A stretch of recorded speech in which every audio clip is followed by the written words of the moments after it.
রোহিঙ্গা সংকট নিয়ে আজ থেকে কক্সবাজারে শুরু ৩ দিনব্যাপী অংশীজন সংলাপ। এদিকে কক্সবাজারে আশ্রয় নেওয়া রোহিঙ্গা প্রবেশের দীর্ঘ ৮ বছর পূর্ণ হচ্ছে কাল।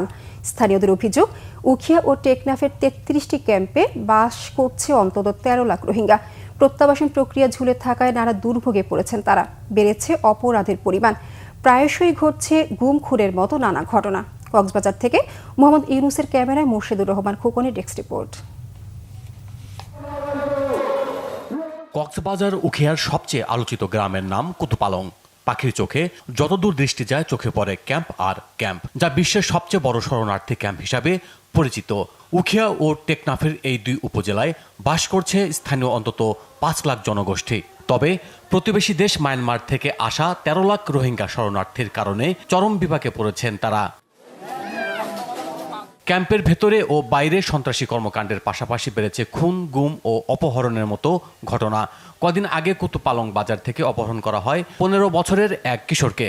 সন্ত্রাসী কায়দায় মারধর করে পরিবারের কাছে চাওয়া হয় মুক্তিপণ।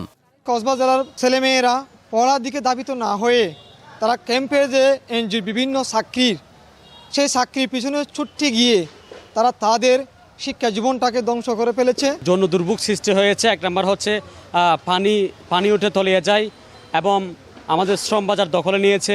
ইয়াবার চোরাচালান, অস্ত্রর চোরাচালান, বিভিন্ন সমস্যা বেড়ে গেছে। সেই সাথে বলতে গেলে আমাদের যে দৈনন্দিন বাজারের উপরে একটা চাপ পড়ে গেছে। শিশু তার নিকট ভবিষ্যৎ এবং নিরাপদ ভবিষ্যৎ নিয়ে আমরা শঙ্কিত। স্থানীয় জনপ্রতিনিধিদের অভিযোগ, দীর্ঘদিন রোহিঙ্গা চাপের কারণে পচা নালায় পরিণত হয়েছে চাষাবাদের জমি।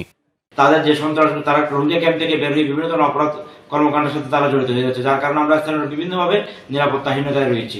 তা আমরা আশা করব রোহিঙ্গাদেরকে যত দ্রুত সম্ভব তাদের দেশে ফেরত নিয়ে নিলে তাহলে আমাদের যে একটা ঝুঁকি সেটা কমে আসবে। আমরা সরকারকে জানাতে চাই দ্রুত এই রোহিঙ্গাদেরকে বিশ্ব মাধ্যমে তাদেরকে স্বদেশে ফেরত পাঠানোর জন্য চেষ্টা করতে হবে।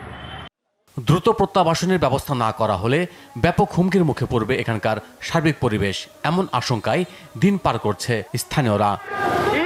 Bangla vision news desk.